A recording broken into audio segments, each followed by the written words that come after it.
All right. We're live. Welcome to the next edition of Sloppy Sundays. Welcome to the next edition of Sloppy Sundays. Okay. Uh-oh. Next edition of Sloppy Sundays. Right? Okay, I figured it out. Well, see, there we go. It's sloppy. So that's why we're starting off with audio problems. I never promised perfection. I mean, the name of the show it tells you what you're getting yourself into. Sloppy Sunday. It's the end of the weekend. Everybody's like, meh, and a lot of times I think on Sundays are the day of the week when people bathe the least amount of time throughout the week. I think Sundays are the day. Just like I went out shopping, went to the grocery store, went to Home Depot this morning. Sundays are definitely the day when you see the most number of people wearing pajama bottoms out in public, by far.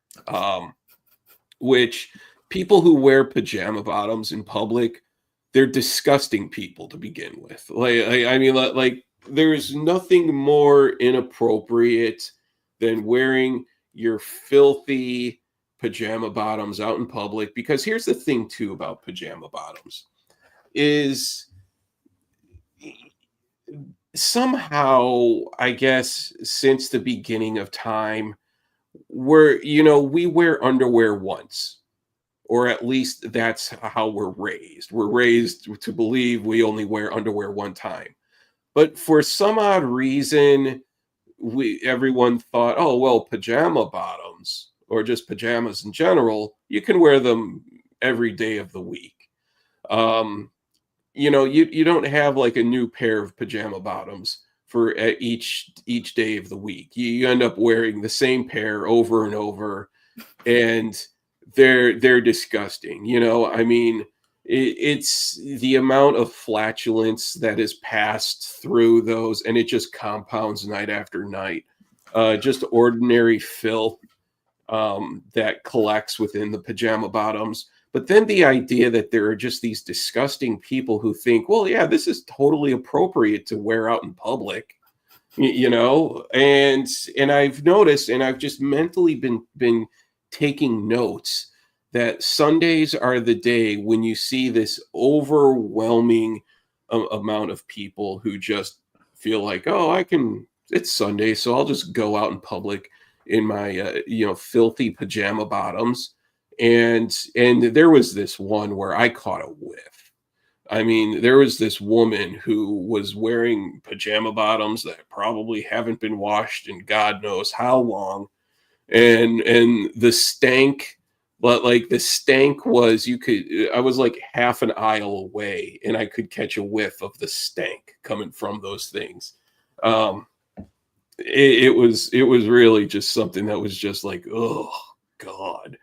And but yeah, so that's my thing, going back to how I started on that now for the past my 5-minute rant about people who wear pajama bottoms in public.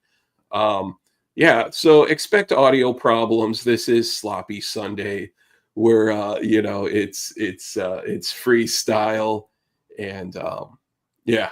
So anyways, and I'm also trying to rid myself the habit of saying yeah, and yeah. I've noticed that I say that way too much. It's just a bad habit. um yeah, see, there we go, I just did it again. It's filler words. People use it all the time. Well, the thing too is I talk like that just in normal life. Like in real life, I say, yeah, yeah, like I say that all the time in real life. Um, and see, I was just setting myself up again to say it. Anyways, we have some of our friends in the chat here. James G. Warrior, I come to the commode for crap and that ain't clean. Absolutely. Yeah, and damn it, we paid for perfection on this stream. Well, you didn't pay enough, all right. So let's see here. Yeah, James G. Warrior, Rick, Oh, okay. Jason's going to be jumping in in a second too. And all right, Sunday morning sessions. Good to see you. You know, I was on your Instagram. You were just playing some cool vinyl over the weekend. I saw you had some good metal spinning on your turntable. Um, and yeah, I said it again. I can't.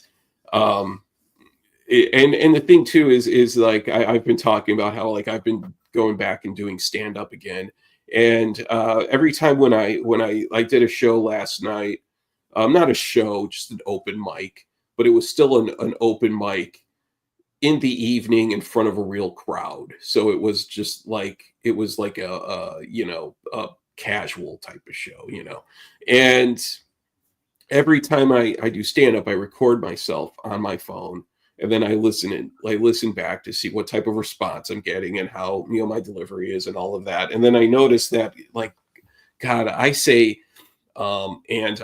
like way too much. You know, at this point, I'm going to need like a hooked on phonics or something to sort of like cure myself of that of saying that all the time. And anyways, oh yeah, Wilson is here, and then Low Noise Jesus. Yo, I made it. Hey, good to see you guys. Hey, welcome. Thanks for jumping on. Yeah, sorry I was a few minutes late. I took a shower, wanted to get clean for you guys. So you Well, can smell yeah. through the screen. We Well, don't have television. I don't think we have a budget for that. Scratch Well, and sniff. you know, if there's one thing about the Sloppy Sunday show is that we always like for our guests to be, you know, hygiene is top of mind always Nice on and tight. this, absolutely on my channel. Hygiene, appearance. I hope you're at least wearing clean underwear. Yeah, and- it's all clean.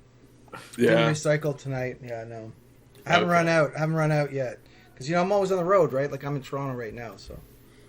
Okay, yeah, okay. So I noticed that well, both you and Wilson seem like you guys have been Oh, yeah. on your Instagrams that you've been out doing some traveling a lot recently, going to like some new record stores, finding some A lot of stuff. concerts. Yep. Yeah, doing some stuff. So I thought it would be cool to kind of talk about some of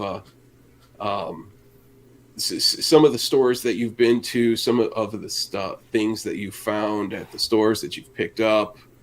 I've been getting I've been getting some things too, but not a whole lot.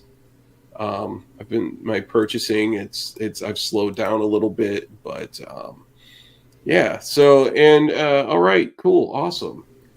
And Jason, I think your gain might be some background too noise loud? there. Get some I hear like an air conditioner or something. Okay, wait. I got a fan. There's a fan going on here, man. I also got some death metal playing, so, I mean, it could be one or the other, right? You got that fans better? so blowing your feet. Is that better? No, it's just that it's underneath this desk. It's tight around here. It's tight. Yeah. Is it better? Maybe? Not really. Hold on. Let me adjust here. Oh, jeez. Okay, it stopped. Okay. No, he's Well- alive. Okay, I turned off the death metal. Oh, so that was the metal There was play. actually some cassettes I got here with me on the road. Pursing. Have you heard this one yet? No. Perishing. Sorry, I can't even read. Oh, perishing? No, I can't say I have. Ludum. This is a 2024 release. It might end up being in my top 10 for the year. It's on Caligari Records, Okay. which we love. And I got the CD of this too. So, but here I keep a nice collection of cassettes, CDs. Now, and this is another one I've been rocking lately. You might know this one. Chicago Cardiac. Arrest. Correct? Yeah. Okay. Yeah. And it's a newer band, like old school death metal, and the look is even the font looks like old school drawing. Yeah. And what label is that off of? That one's on Head Split. Okay. which also does a lot of grindcore stuff usually, right? But Yeah. it's called The Day the Death Prevailed. Both really killer cassettes. Okay, cool. And then what was the first one that you showed? Pershing? What was that the name of? Perishing Ludum. Perishing. Yeah, I recommend that. That is this is this year. What Might end up in the top 10. What type of metal would you? I've never heard This of is that a bit band Death before. Doom, I think. I think Yeah. there's like some slow, sludgy, very dirgy stuff. Got to be in the mood, right? You know, I take little breaks. I got some records to show you later. I got a lot of funk. Bought a lot of funk lately this week. Yeah. Old school funk, yeah. Okay. Palate cleansers are happening here. But Yeah, I've been in a bit of a palate cleanser mood lately. I'll switch between some stuff that I'll show later, but then also, kind of juggling between extreme metal and then some 80s pop, you know. But all right, cool. And then Wilson, so you've been doing some traveling lately. Where have you been? You've been kind of, you were in Iceland. Yep. Bought some stuff. You went to a record store or two there. I know I saw on your Instagram you've been going to some places. Tell us a little bit about that. Oh, sure. So yeah, earlier this summer in June, me and my friend decided to go to Europe, another European incursion. So we gone to Iceland. Although the time was rather limited because we spent about 3 nights there. So we've been doing a lot of outdoors activities that's not related to record shopping in any way. A lot of it's from checking out the waterfalls to glacial climbing, which I must say I am glad I've been working out for the past while that I was able to go through that. Yeah. So we did a lot of touristy, outdoorsy. Check out that black sand beach they had in the southern part of Iceland. So I visited a few record stores in Reykjavik. That's the only place that's like central that you can find record stores. Mm-hmm. And unfortunately, they are not cheap. Their new LPs are pretty expensive. Yeah. I must warn you. For an average LP would be what? About 50 Canadian dollars. Really? Yes. So say like a new LP that here in the States, I would say the average price now is between $25 probably. Yeah. It would be the average for a single LP, nothing fancy. So then, of course, that's more in Canada. So now in Iceland, you're saying it's more around like $50 for a single LP. Yeah, 50 Canadian, which would be what? Yeah. Translate to 40 American at the time. Yeah. So it's 1,000 Icelandic kroner is equals to $1 Canadian. So, for example, you want a pint of beer, it's going to cost you at least $16 to $17. Yeah. For instance. Wow. Yeah, it's probably one of the most expensive places out there. But despite all that, I managed to find some pretty good stuff while I was in Reykjavik. Although, unfortunately, my CDs are in these boxes. I may have to show them, if I want to. But I did find some interesting stuff, like a Madball for like $5 equivalent. And I found a Zentrix, a British thrash metal, for maybe $10. Uh-huh. But a lot of the brand new LPs, I only bought one brand new LP while I was over there.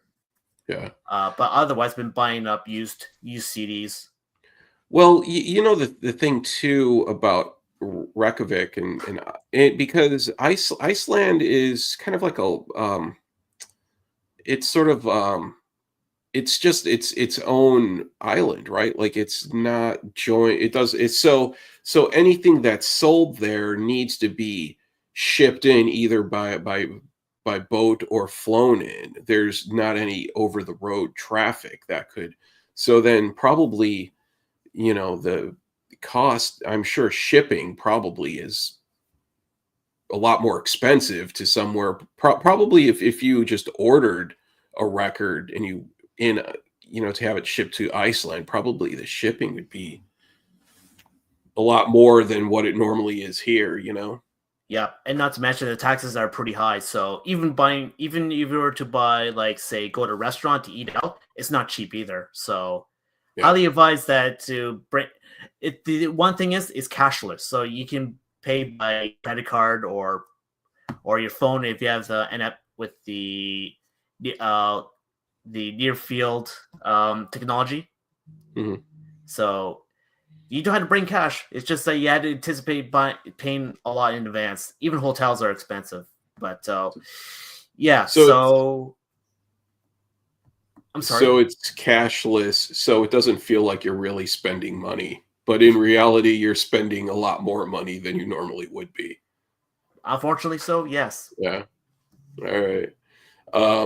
What were the record stores? So you found some stuff. Did you find that over there are sort of this stuff that they were selling just maybe is not what is like a big seller here, or or maybe are there any like Icelandic pop stars? Well, I mean, there was Bjork and stuff, but are there any like bands from Iceland that are the big on the charts or anything up there? Like, does Iceland have its own like music scene or anything like that? Or Actually, yes. I know they have a particular music scene. I know there's been at least a couple composers from Iceland. Like, one of them did the Cesario movie series, Cesario 1 and 2.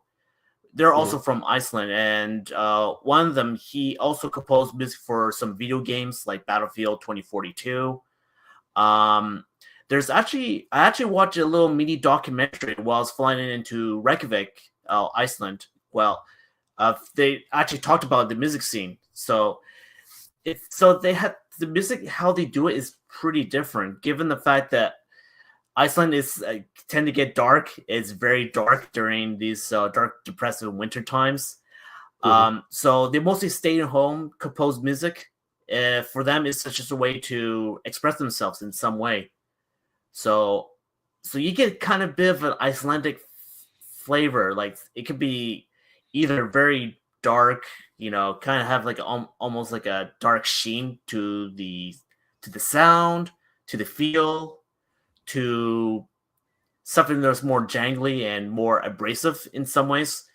If you talk about in the case of like metal, I would say. yeah, that's I can't really think of metal bands, off the top of my head that are from Iceland. Or I'm sure that they are in the everyone in the chat right now. If anyone knows of any bands from Iceland. Black metal.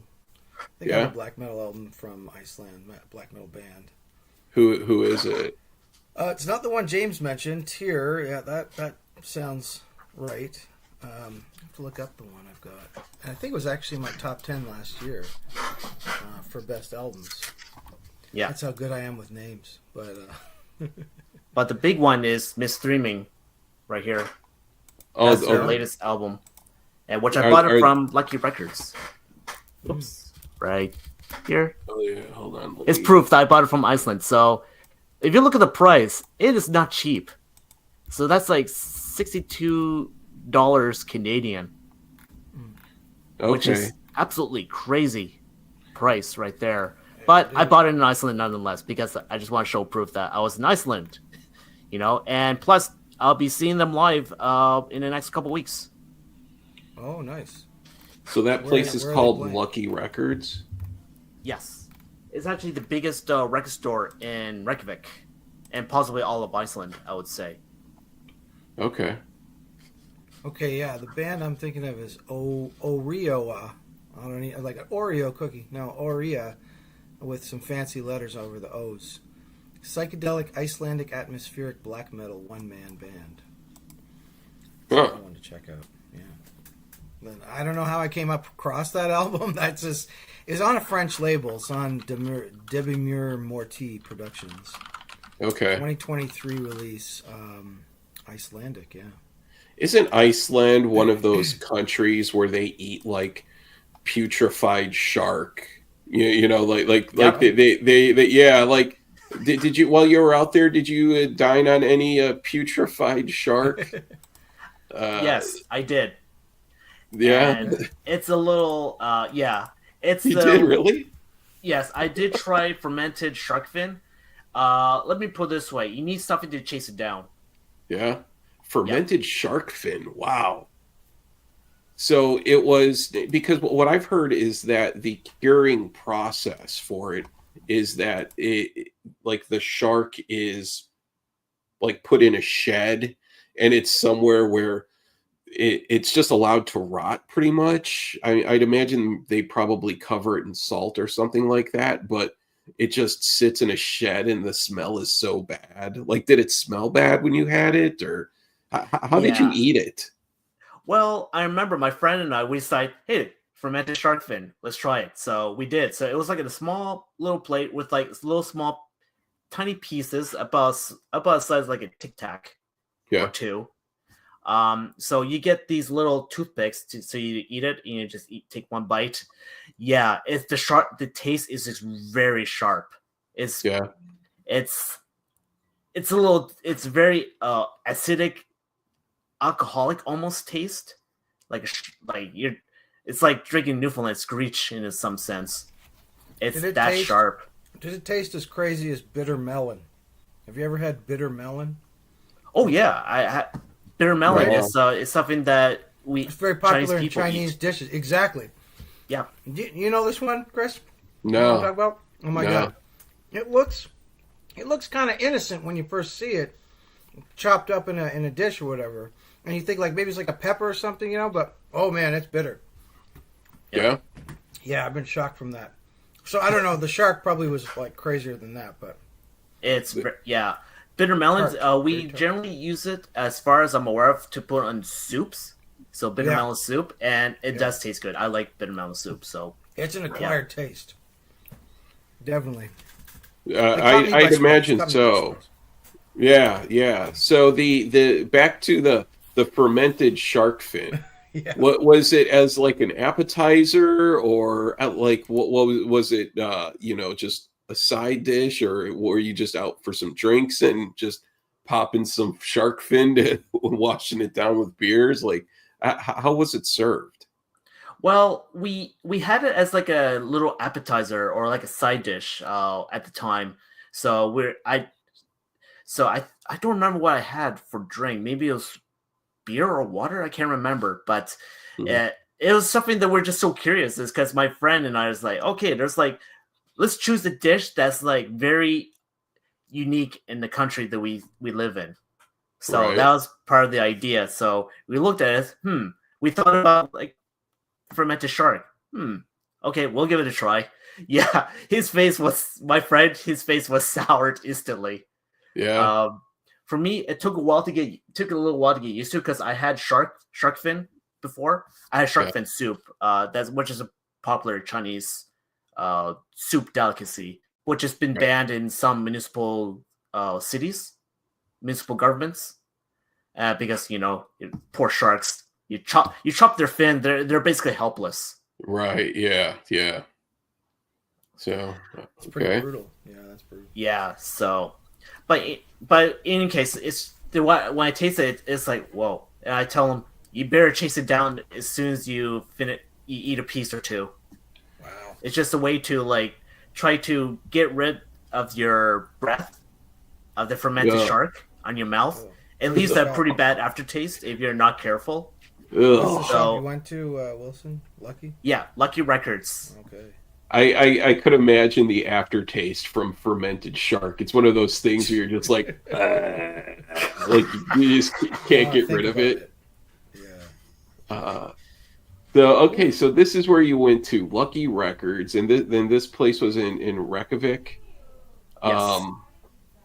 I'm not gonna switch it to English. I'm gonna have fun with it here. Let's keep it in their native language. Even though, let's see if they have any. Well, there's ABBA. We recognize that. And Black Well- Sabbath. Yeah, I wonder if they have any pictures of like the storefront or anything. It looks like this is probably just a generic Square. e-commerce template. Yeah. Okay, yeah. So they don't have like a about us. What is it? Here we go. Okay, that's part of the storefront. Yes. Who was that person I talked to? I think it was the guy on the left who was in the cashier. I think I was talking to this guy. Yeah. He was impressed that he actually picked up his Zentrix CD. So, Okay. and he actually showed me the way to buy the Misstreaming LP as well. Okay. Do they have used as well, or just new? Both. They have both new and used. Nice. But you said Okay. it was like expensive for the new. Yeah, I must warn you. If you were to visit Iceland, make sure you have a lot of cash set aside, or Yeah, I heard that. yeah. Well, one thing I noticed is they do have free Wi-Fi to make up for that. So bless their hearts. They do have free Wi-Fi. They You can stream it, but you can't own it. yeah at this point when places advertise that they have free Wi-Fi, it's just like oh Dude, it's hooray. Iceland. It's probably a thing. It's probably important in Iceland. I bet you. I bet you they don't have Wi-Fi.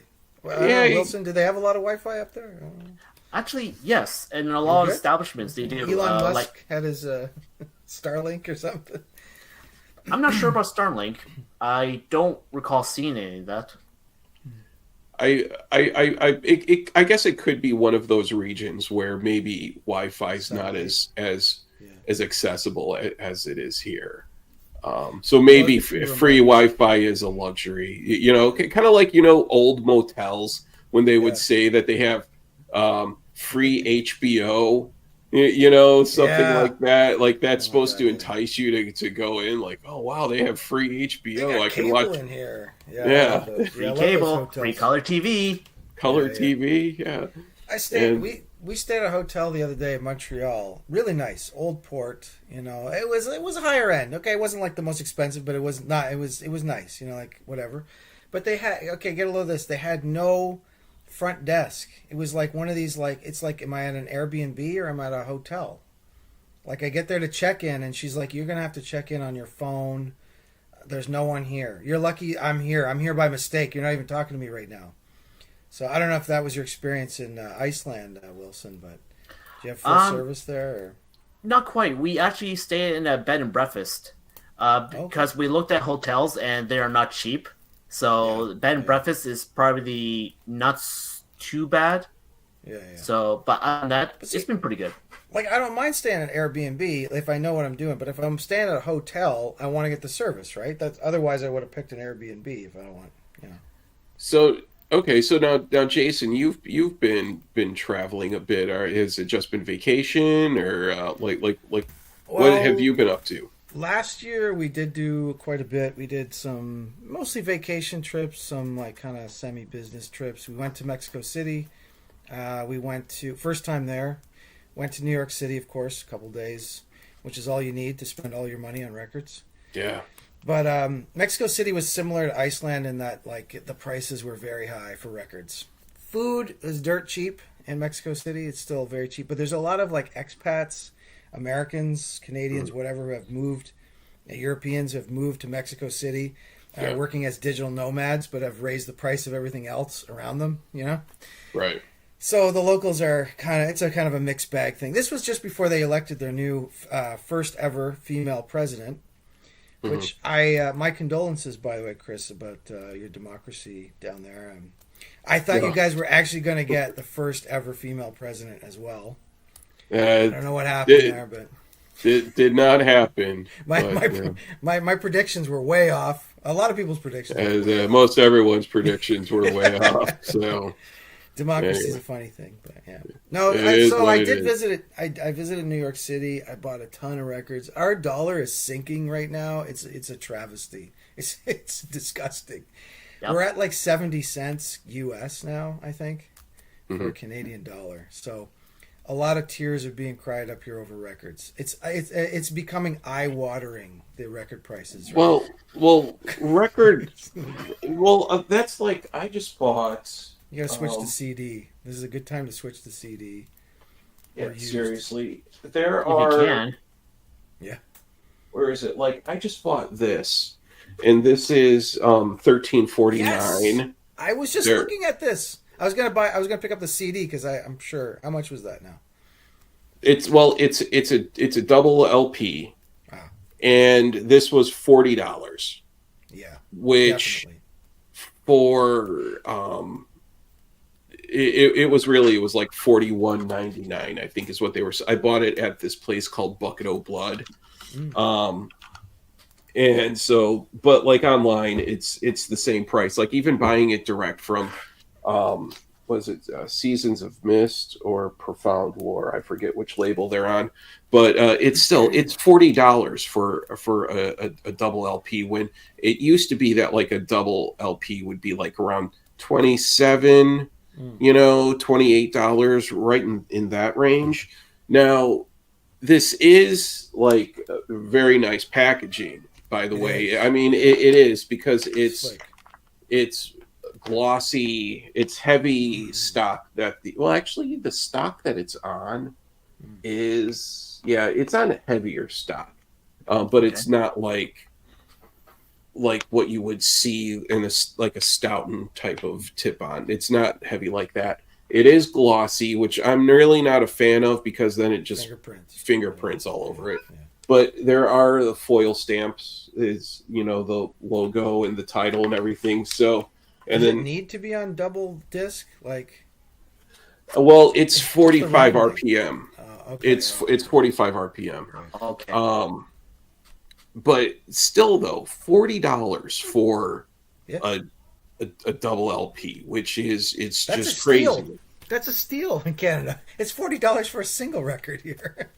Like the New Cure, like Rick or somebody was talking about the New Cure being 40 in US. I can't believe that because I just checked a store tonight in Toronto and they said it was going to be 40, 43 Canadian for the New Cure. Oh, you got one. Nice. So there it now, is.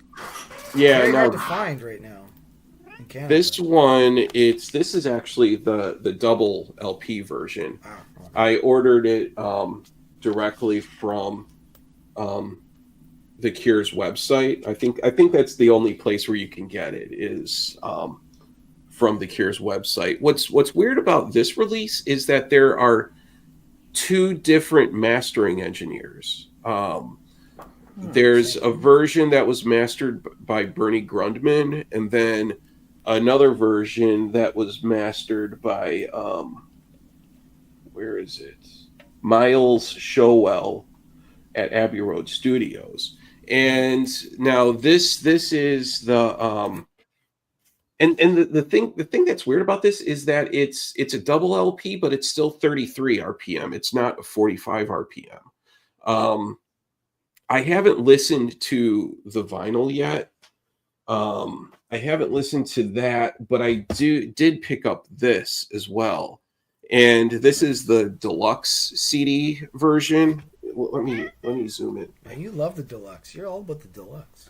I can't help it. Was it colored vinyl? This Cure record too?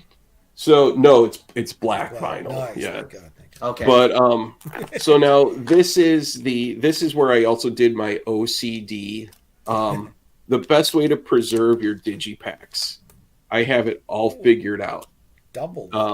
So like what I did is I have two sleeves, and I want to everyone. This is how you preserve a digipack. When I got this, so here's the hype sticker.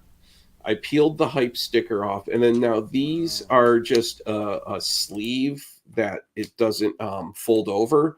So I put the hype sticker onto this, and then I even took off the Made in Germany sticker that on the back, and I put that on there.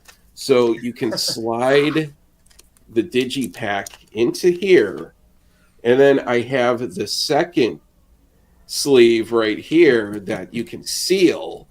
So this way, Wow. you're also preserving the hype sticker. Yes. So yeah, On top of that. Okay. I know you That want to is- talk about That is having. anal. Yeah. I Definitely it OCD. is. There was a day where I just had too much free time on my hands, and I thought, Doing like the hair dryer and the sticker and just getting it off, just peeling it off real nice and just. how can I take obsessive compulsive disorder to the Next next level. level? and I managed to figure it out. You're gonna But- be able to listen to it though. I mean, it's rap. You can't unwrap it every time. I've listened to this. It's an excellent album. It really It is good, It requires you need to listen to it a few times. Yeah. It's really excellent, and it really sounds a lot like where Blood Flowers left off. Because I think Blood Flowers was the last studio album, and that was in 2000 when that came out. Like, it's been a really long time. So now this is the it's 2 CDs, so it's the album. Then there's a second CD that is instrumentals of the album, and then there's a third disc that is a Blu-ray that has like a Dolby Atmos mix, and like high res, like 24-bit files. I think PCM audio maybe. Wow. But yeah, I haven't listened to those yet. I'm not really that impressed with the mastering of this, I guess you could say. Like, there's sort of like the sound, it doesn't sound like an audiophile type of recording. There's something about it where there's just not this like big sound stage type of sound or separation. Like, it's very full, but it also sounds very compressed at the same time. Loudness Wars is rears ugly head again in this one album, right? It's yeah. I'd imagine it's probably, if you were to kind of look at it, it probably would be kind of pretty brick walled if you were looking at it that way. I've only previewed it on Spotify, so I can't talk about the sound quality. Yeah. The songs seem pretty cool. Very depressed, kind of like Disintegration a bit in that vibe. Yeah. I want to get it. I want to get it. I don't need the deluxe version or triple CDs or anything, but some version. Yeah, one song that I really like a lot, well, Alone, which is the first song that was one of the singles, excellent song. All I Ever Am, which is song number 7 on the album, it's excellent. It's a very good song. I really like it a lot. All things considered, this is an excellent album. It really is. I'm very happy with it. It takes it takes a few less listens for it to really grow on you. But yeah, so this is the double LP version. There's also a full-size poster with it as well right here.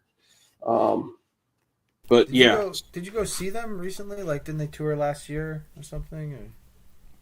I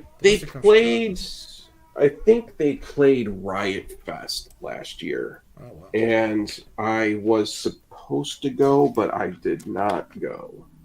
Yeah, see, I'm with this Cobra person. I also kind of stopped following The Cure after Disintegration.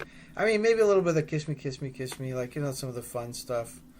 But yeah. I think this is the album to come and check out again. It's just kind of legendary that they would do it after all these years. Like, how old is Robert Smith, Must be like 60 or something. But yeah. 63. Okay, so Cobra in the chat. Never seen you before. Welcome to the show. Why a double LP 33 RPM? Yeah, I know. I was thinking it would be 45, but it's 33. It's just more. Yeah, it's just the grooves are wider, so there's more room for more information. But yeah, I would have thought it would have been a 45 RPM too. Yeah, I'm with Metal and Beer Snob too. That is a lot of work. Respect the dedication. It's too much work to get to a CD, but I respect. Okay. I have some of those plastic covers too, Chris, but I don't know. Sometimes I like just raw dogging it with those CD, those digipacks. I like them getting roughed up a little bit. You know what I mean? Like that way. Just wait. I'm gonna find a way to use a third sleeve on this. Just wait. Sleeve. Stop. No. I'm gonna time out. I've double wrapped it. Next, I'll triple wrap it. Somebody stop this, man. It better be a very valuable album there, man. You're gonna need a double copy, like a listening copy, right? You're gonna have the copy with the triple pack. And Okay. Rock and Rod, yeah, that's right. 412 Dream was the Cure's last album, which is the one that had the artwork. I think Robert Smith's nephew drew it with crayons. I remember that now. And you know what? That album, um, I don't really. I just at that time I never really listened to the album a whole lot. I should go back and listen to that. I can't remember any songs off of it that really stood out. But just at that time, I just wasn't really listening to The Cure that much. I've always So yeah, been I forgot about that one. I've always been a Smiths guy over the Cure anyway, but Oh yeah, I do like some Cure as well. yeah. The Cure, God, I love The Cure. I mean, and I mean they have such an incredible catalog too. They really do. Like they have, just everything up through Blood Flowers is just solid. Wilson, have you got some Cure in your collection? Actually, yeah, I do have some. I do have like the Cure Disintegration. I have that on cassette and CD, I think. I have some Cure the singles compilation. I have the LP and Stand on the Beach and the CD with the extra bonus tracks on it. I bought it like many years ago, actually. I've gotten really into their first like 2-3 albums like that are more like post-punkish. Yeah. Lately, like I got those on vinyl. But when I started out as a kid, I was like Standing on the Beach, cassette, and Disintegration. Yeah, those are my two. Oh yeah. I mean, Disintegration is incredible, and Wish too. Wish is a really good album. I like that one a lot. Yeah, my wife likes Wish more. She likes that and the Kiss Me more. Yeah, the eyeliner is a permanent fixture on Robert's face. Probably, I'd imagine over time there's You should just tattoo it. some Like burning, But Is it just me, or did it look like Mike Tyson's tattoo is wearing off with age? Or was that just like whatever he puts on his face for the fight? I didn't follow. I heard about. You didn't see it? I didn't see it. No, I didn't see it either. I saw the clips after. I didn't. Apparently, Netflix was like conking out during it and stuff, and it was kind of a show. Right? Yeah, I heard that. And I didn't even know who Jake Paul is, but apparently he's a YouTuber and a rapper. I don't know. He's like half his age or something, half Mike Tyson's age, right? So he's like a kid. He's one of those really annoying type of people who you hate. Like successful, obnoxious young people are probably some of the worst. Rich fast. Yeah, there's some of like obnoxious young social media influencers are some of the worst people on the planet. They have no redeeming qualities. They're just put on this earth to annoy old people like us, and they do an excellent job at that. Everything about them is just obnoxious, loud. Look at me. Meanwhile, the old guys like us, we're the ones just sitting back, just like, you disgust me. We're wrapping our CDs with plastic. Yeah. Yeah. I mean, I wonder too. Like, Wilson, does that bug you? Like, when you get, because Wilson likes to collect old school CDs a lot. Do you ever get worried about them getting torn and ripped up like that? Those old digipacks. If you're talking about digipacks, well, what I normally do is I take a look at a condition, and I mean, it really depends on the album. In all honesty. But if I find something that's good, I'll just grab one of the sleeves and just put it in as soon as possible. Okay, so here's another one that I bought recently, and this is my double. I double wrapped this one again. This is my. So I guess on the same day that I was bored and had too much free time on my hands and came up with my double wrapping method, I also double wrapped this one. So this is the digipack for the new Blood Incantation, and I'm seeing them play here at the Metro on December 3rd. So the digipack, nothing fancy, but there's that little hype sticker right there. Oh, yeah. So what I did was right there, hype sticker. Again, the sleeve right here that you can just slide the digipack right into, and then seal it with this one. And I did that, and then I also got it on. Where is it? This one pissed me off because I ordered it from Amazon thinking that, oh, it's Amazon, I'll get the black version, and they sent me the red one because it didn't have the color in the listing, and I don't buy vinyl off of Amazon usually, but I did it for this one because I was buying some other stuff for my place, and I was like, oh, let me just add this to my cart too. And they sent me the red vinyl version, and I was just like, oh, gross, trendy colored vinyl. And I was thinking, oh, it's Amazon, it's probably going to be the black one that they sell me, and no, they sent me the red one. So Just I'm be like, thankful it's not splatter, okay? At least it's not splatter.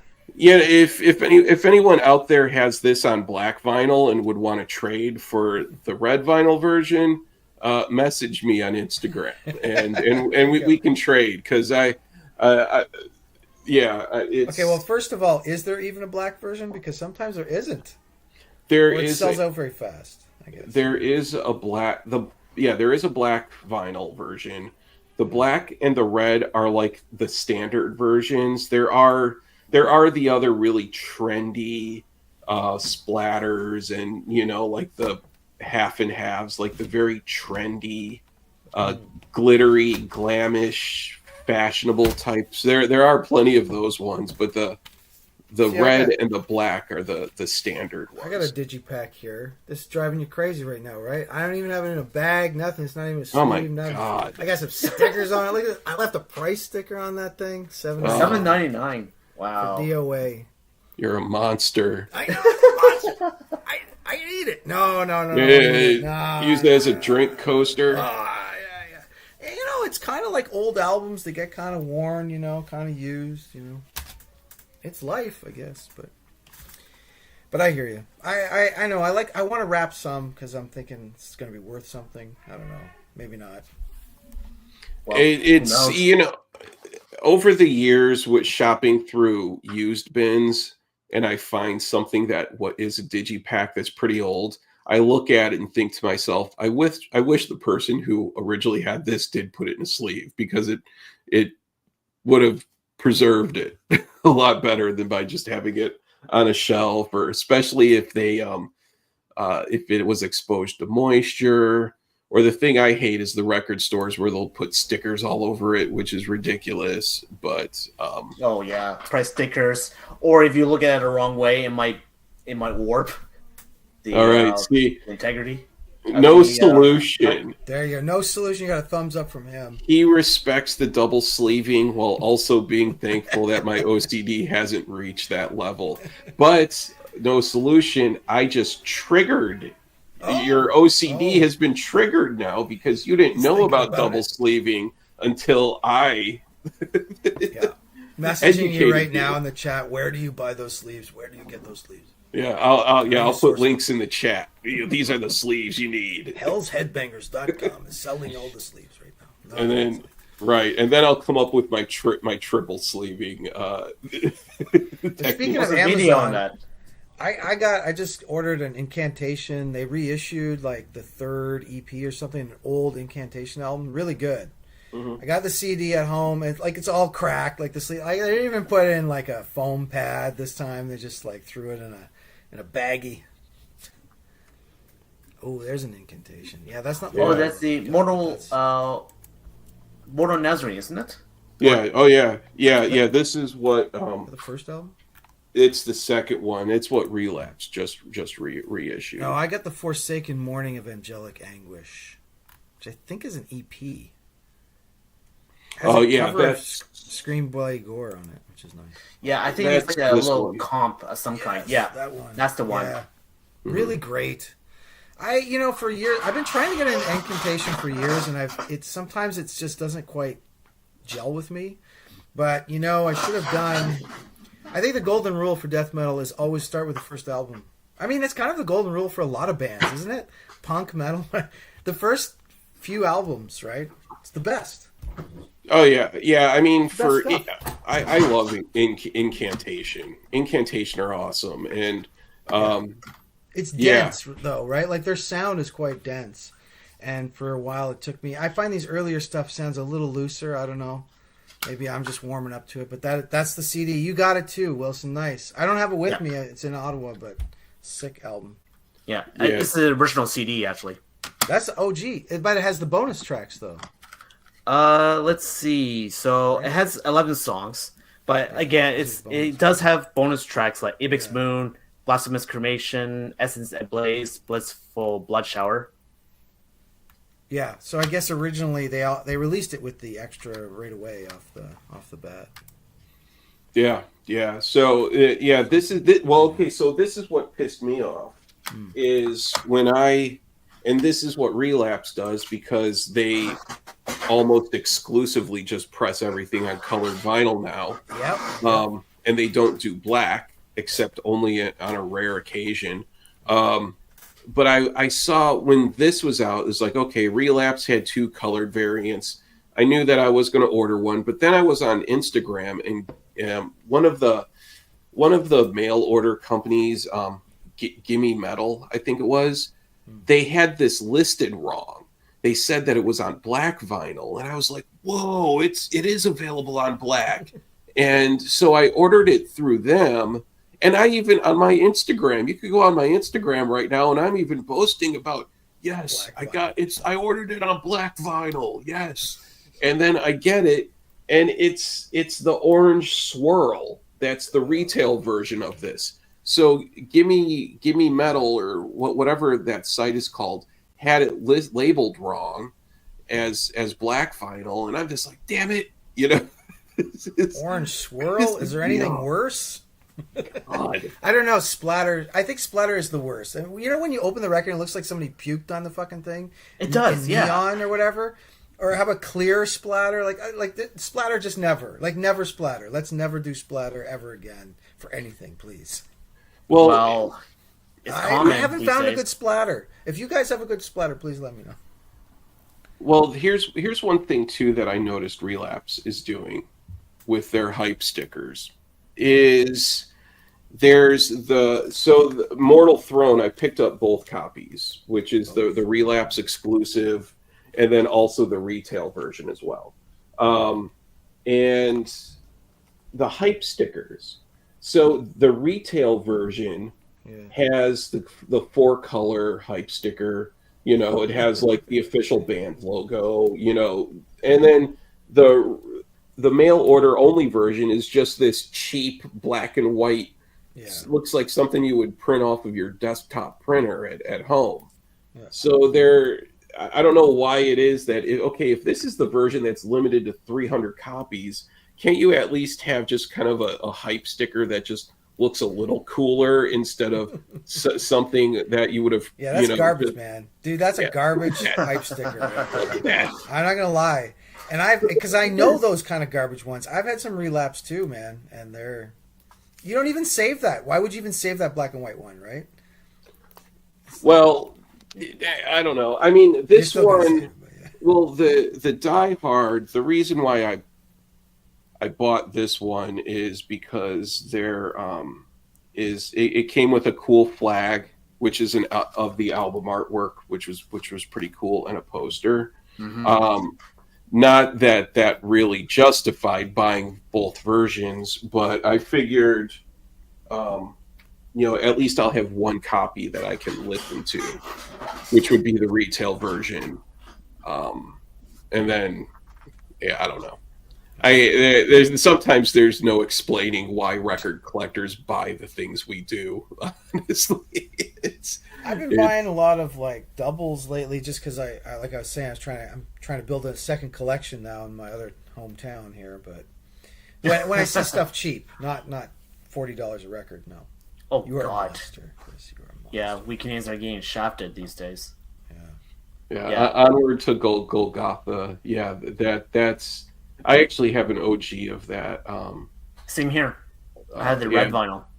Yeah, that's an excellent Hey, album. Wilson, did you go to the King Diamond or no? I did not actually. I didn't go to the King Montreal. Diamond. I had it was a schedule conflict I had at the time. So I saw him in and Overkill in Toronto, and it was amazing. It was my first time seeing the Diamond. We were seeing the King, and the music like the stage production is like fucking amazing. It's sick. It's like Alice Cooper, right? It's like a movie, and then he takes the hat off. He's got the long hair, and he's in a wheelchair. It's crazy. I love it. The sound was kind of shitty though in the venue. I gotta say. Okay, What so venue was it? So in Toronto, they decided to do the concert in a casino, the Casino Theater. It's like a brand new, maybe 2 years old or something. Oh, Big theater, big fucking blank box, right? Like an empty blank cement box Yeah. theater. Seating was okay, but sound, it was distorted, man. It was probably the worst sound concert all year. And I went to a lot of concerts this year, a lot of metal concerts, etc. And I checked with some other metal guys at the end too. Right? I was like, it's like, what do you think? He's like, the sound was bad. I was like, yeah, okay. I knew it wasn't just me. Okay, so that was fucked. But I wonder if see that's the thing too. A casino, it's probably not like fine tuned for metal, you know. Or There's anything. or anything. Yeah, it what? had the Supposedly what, for staging. Adele or Britney Spears? Oh man, Sort of I mean, thing. the best place you want to see it is like a nice old school theater, right? Like with wood paneling, like wood floor. You know, wood. You want wood, okay? You need some wood. In a oh, did they concert have hall. carpet? But this was like just cement and everything was bouncing. Actually, the reverb wasn't as big of the issue as it was really distorted. Like the vocals were getting hidden. You're like, I think this is a good fucking song, but I'm not sure though. Yeah. Most people know the songs, so that's handy. So when did you see King Diamond? King Diamond was just last week, or 2 weeks ago, and then I just saw Wasp and Armored Saint opened up for Wasp. It was supposed to be Dark Angel, right? But they're kind of touring with Kerry King. The lead singer sings for Kerry King now, or whatever. Death Angel, Dark Angel, or Death Angel. I can't remember. It's One of probably those would be guys. Death Angel actually, not Dark Yeah. Angel. Okay, not Dark Angel. Yeah, you're right, Death Angel. So they were supposed to be on this Wasp tour and got replaced by Armored Saint. You know, Armored Saint were fucking awesome, man. Really Yeah. great. They sound like Iron Maiden, right? They're like the US version of Iron Maiden, but without the bloated ego of Bruce Dickinson or whatever. And it was great. Yeah, yeah, and then the singer, he was the one who was the new singer for Anthrax when they released The He Sound was of White John Noise. Bush. Yeah, John yeah. Bush, yeah, Yeah. he's a good singer. He's He really actually is. sing. Yeah. Yeah. No, it was so cool because like normally you go to metal like there's no singing, you know, like it's death metal or whatever, right? This was like melody and a guy who could actually sing. It was really good. Yeah, there you go. No Solution. You know what? I think I lucked out too, man. I think Armored Saint over Death Angel. Fuck yeah. I'm standing behind it. Wasp was fucking fun too. I mean, Blackie Lawless jumping around like a 20-year-old still, you know. What's going on? The guy's like 60? I don't know. Like it was pretty good. Pretty fun. Yeah, that's cool. That's cool. I just went to a show last Saturday. I went to a show over here at the Metro in Chicago. I know There's the Metro. Yeah. a band called Orchid who they're like a 90s emo violence screamo band from I saw them way back, like back when I was in college. I saw them play at a house show, and Lightning Bolt played the show with them, and this was the first time that Lightning Bolt were on tour. But Orchid are awesome because that's like the real, you know, like early screamo, emo violence type of stuff where it was, you know, just like sick screaming, blast beats, like you know, stuff that was borderline grind at times. Nice. And so they ended up getting back together and they were touring.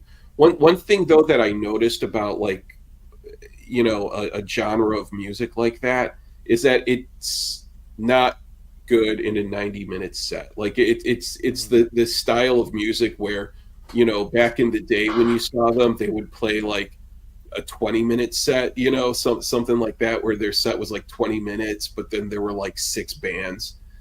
playing that You night. do not need Oh, 90 yeah. minutes of screamo. No. Oh yeah, yeah. Probably don't Like, need 60 even.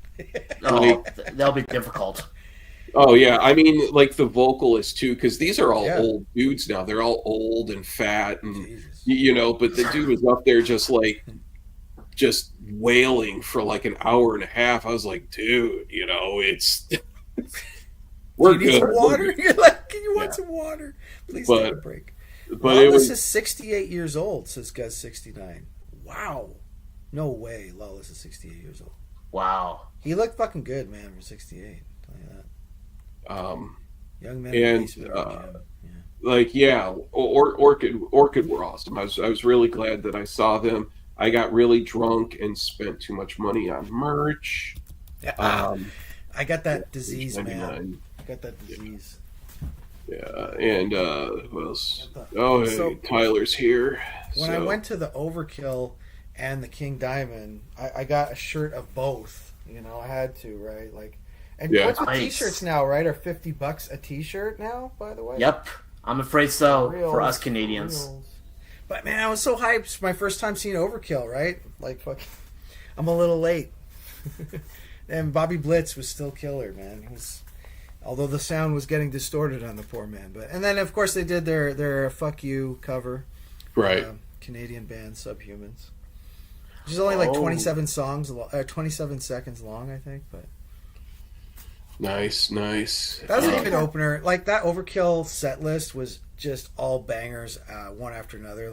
Like kind of the best track of 10 albums or whatever, which is kind of what you want with them because they're very repetitious. Overkill, like Yeah. their I believe- discography, kind of similar, right?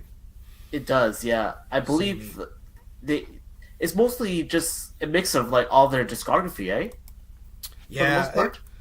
Yeah. They did do one song off the new album, Scorched. Maybe they did two. I'm just look it up here on Setlist FM. You guys use that Setlist FM? You heard that? I do it sometimes just to verify and to like anticipate what Never used it. bands Oh. coming right up that It's a they rabbit might hole. play live. You can go in there and look up any concert you've ever been to. Like I went all the way back to like the 1980s, and then mark you right here, and you can often see like the set list for maybe not really? the 80s shows, but yeah. And I will actually use it now. Like when I'm at a concert, I'm like looking up. I'm cheating all the time, looking up the set list from like last night's concert, wherever they were, because it's going to be the same set list, right? So you're like, okay, where am I in the set list? Like, okay, are we halfway done? I also want to time my exit before like the encore and all the crowd is like on you. So you're kind of like the dad who's like, all right, let's leave now so we can beat traffic. and then Yeah. like I Clark. tell you, I made a mistake a couple times. Like the Sammy Hagar one this past summer, I saw Sammy Hagar do his like Van Halen tribute with Alex Van Halen was there, and no, not Alex Van Halen, Michael the bass player. Anthony. Michael Anthony, yeah. And I stayed till the very fucking end, and then it was like human traffic, right? Just trying to get to like the GO station or the train to get out of town, get back to the suburbs. It was like an hour. If I had left like 2 songs before, right, would have just skipped that whole crowd. Like King Diamond, I bailed on King Diamond. I'm not gonna lie, man, I bailed. The sound was getting to me, and I looked up what let me see what he's gonna do for his encore. Yeah, but bad sound. I've been to shows before too, what's the where point, right? especially if things like are sounding too tinny and just too echoey, then that's when I'm kind of like, I'm out. He started off with why is there fucking ads on this thing? Arrival, A Mansion in Darkness. Halloween was number 3. It was amazing, And then no, the encore was Abigail. I mean, it is a shame, but I think I left during Electrotherapy. I'm not even sure what that song is. I don't know his whole catalog, right? I'm like first album, like Final Portrait, and a little bit of like Abigail Them, like a couple of the other albums. Mhm. And don't Alright, forget cool. them. I don't have like a massive. I did for a while buy like all the Merciful Fate CDs during the pandemic, and then I realized like I'm never going to listen to all these older, later albums. Ever. Yeah, you know what? I've been doing some rearranging, and I'm starting to recognize some of my COVID lockdown purchases Yeah. that I made, and I'm like, oh boy, I know I'm kind of like already starting to make some plans of, gee, how can I offload these? Dump. Yeah, like when everybody was locked down and we were just ordering stuff in mass online, and Yeah. Like, what were those little toys? You know, those fucking head toys there? Are you talking about pop vinyl? Yeah, those pop-up things or whatever. I Oh, had about like man. 10 of those, and I don't know what what to do with them. Funkos? The Funko Funkos and Pop, all that that's shit. the one. Oh my god, what am I doing Oh. with that now? I can't stand those things. They look They're ugly just as hell. They don't even look like anything. No, they had these little black beady eyes. They had these giant heads and little tiny little bodies. Cheap marketing. They suck a bunch of us in, but yeah. Well, I never got sucked in because I'd rather pay more to get actual like proper Now good the figurines. reaction, the reaction figures. Now those are sick. Those are fucking dope. Those are cool. I got like Okay. the Venom. I keep them still in the package though, Chris. I don't know about you, man, but I keep them still in the package. Oh, I don't. Them. I mean, I'm not really like, I don't really buy toys. Toys. Like Collectibles, my friend. Okay, they're not toys; they're collectibles. I did buy too many band shirts. Like during COVID, during the lockdowns, I did buy way too many band shirts online because it was like, well, I spent all this extra time online now, and wow, look at all these other stores that sell cool band shirts. And then I look at like the stacks of band shirts that I have, and I'm just like, oh my god, I need to put some of these up on eBay. And one thing that I did buy too many of, and I did get my money back, is Mobile Fidelity Records. Oh yes, the MoFi LPs. Yes. So the MoFi LPs, because I started buying those like crazy, just with the intention of just sitting on them and just letting the value add.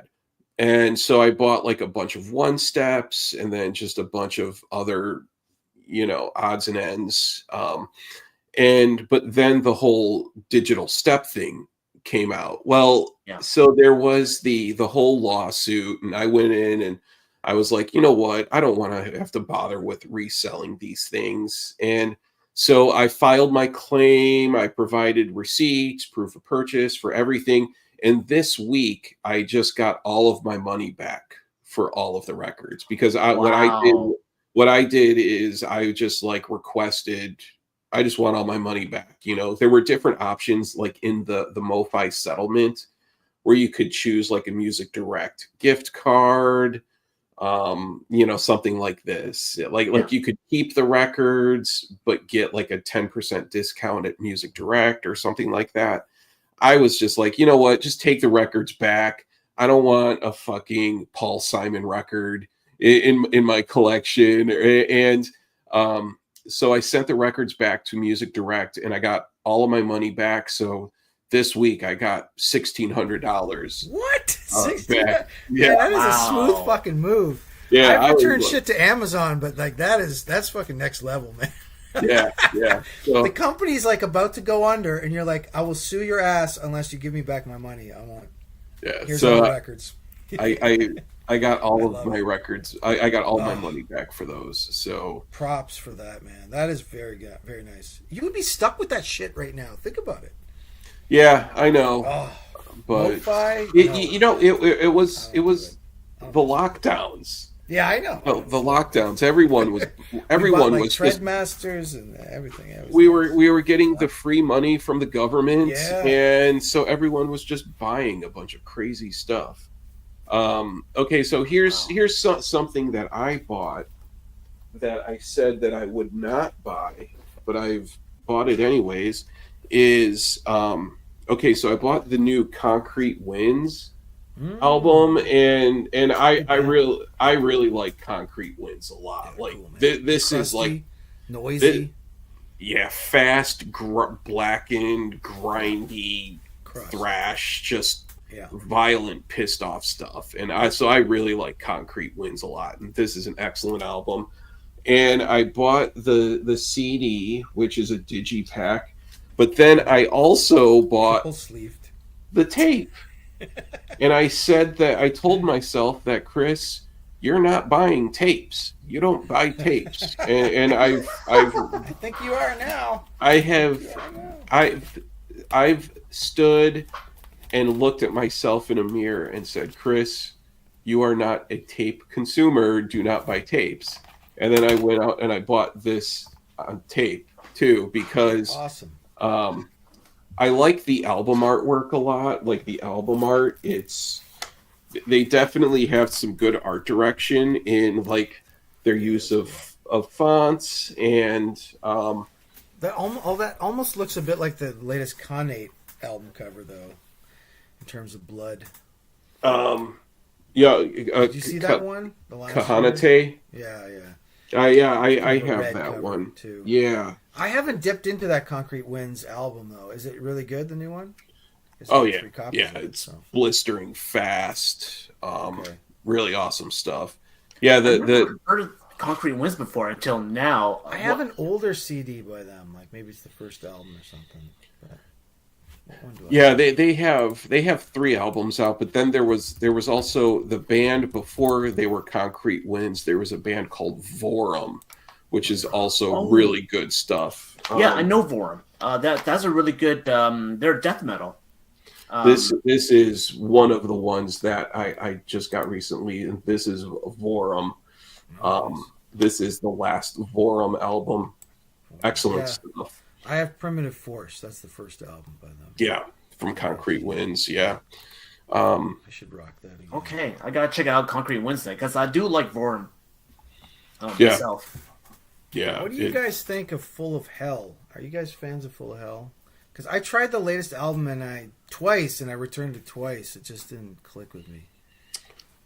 Noisy shit too. They're a bit more experimental, maybe, than Concrete Winds. Or I saw them live. Yeah, they're touring right now too. And well, the singer's not going to have a voice in 10 years. Like the way he screams on stage. He's like nuts.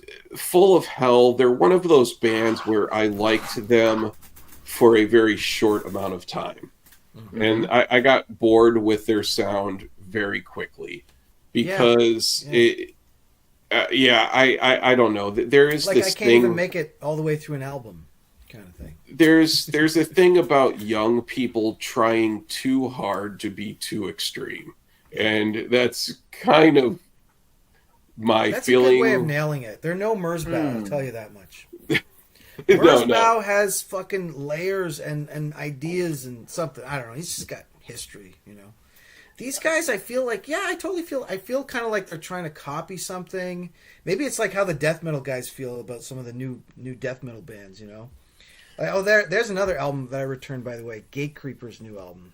Can't do it. I don't know. Yeah. They're on tour as well, but that didn't jive me either. Yeah, I haven't heard the new Gatecreeper. I'm not speaking badly about Full of Hell, but it's just something that for me I like them, and then I was just kind of like, all right, I'm over it.